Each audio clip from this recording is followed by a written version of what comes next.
Adversity. All right, so there's this principle called hormesis. Who's heard of hormesis before? Good. We've got some scientifically literate people out there. Good. So it's just a fancy word for meaning when you slightly stress a system and then you take the stress away, that system becomes more robust. And we all know this, right? Because we say what doesn't kill you makes you stronger, right? That's hormesis. That's just a fancy word of saying that. And we'll talk a little bit about that. All right. That's adversity. Strength training, right? We know that when we do push-ups, our muscles get bigger. When we do pull-ups, our muscles get bigger, right? That's adversity. When we stress the system and then give it a little rest, it comes back stronger. All right? Same thing for plants, right? Have you heard Joel talk about the effect of pulling on a plant that a cow does? So if you've got grass sitting in the soil, a cow comes over, pulls on that plant to rip off some of the foliage. What happens to the roots? They get stronger. They get stronger, they grow deep, they go deeper, and they improve the soil and the health of the plant because it was stressed, okay? Hormesis. Fasting, right? Nobody loves to fast, including me, but over and over and over, cultures have shown, it's been done through history, and we're built to tolerate fasting quite well and respond really well to that. You know, historically, we've not had refrigeration, and we haven't had great ways to ensure that every single day we're going to eat 3 meals. So we would go and we would hunt and kill an elk or caribou or something like that. We'd bring it in and we eat, and basically gorge ourselves. And then we might go some time without eating, right?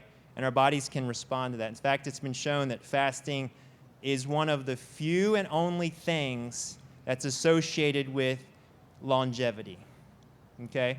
Living a long time. It's one of the few things definitively that's been shown to be associated with a long, healthy life, okay? Super cool.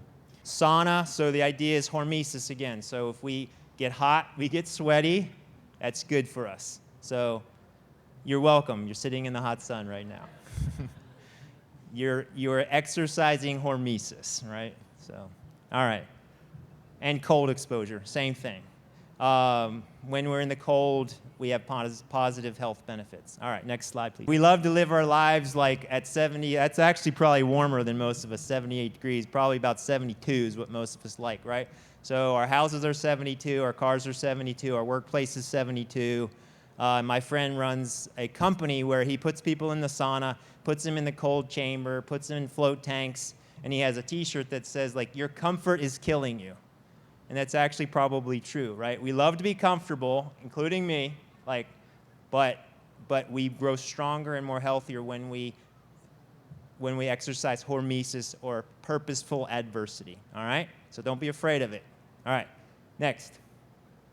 All right, sauna, right? Again, you may not have a sauna, right? And you'll see that what we're doing here is we're actually trying to emulate what's already naturally been provided. Human beings for a long time have spent most of their time outside, sweating, cold, getting rained on because they had to.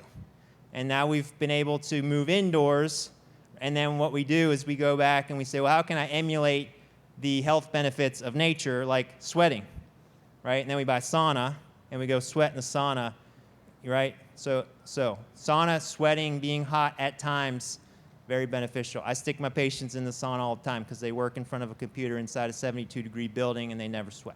All right, next.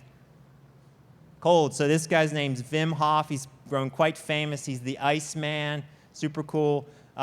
This guy cannot get sick. They've tried. He spends a long time in cold water. Very eccentric guy, as you can imagine. Has set the world record for the time he has spent sitting in ice water. Like nearly an hour, sitting in ice water. And they've taken him into a lab at a university and injected him with endotoxins, which in a normal person would cause you to feel horrible, sweat, have fever, all of these things. Doesn't happen to him. And they said, well, you're a genetic freak. He said, no, I'm not. Give me 12 volunteers in 2 weeks, and I'll teach them to do the same thing. And he did it. They couldn't get those people sick either, okay? So the effect of cold on a human body builds resilience. It's hormesis, okay? Am I telling you to go jump in an ice bath? Yeah, maybe. It's not hard to do, okay? Cold water, cold showers, cold things like that. Not super hard. In fact, some buddies and I, this winter, we went pool hopping. Normally you go pool hopping in the summer. We went pool hopping this winter. We'd find a friend with pool and we'd say, hey, can we jump in your pool? Like, it's January, ding dong. Like, that's okay. Is there ice on your pool? Yeah. Awesome. Let's break it and jump in, right? We didn't do an hour. We were like 2, 3, 4, 10 minutes. You get out, you feel invigorated, you sleep well. There's just been really cool studies showing the positive benefits of cold exposure.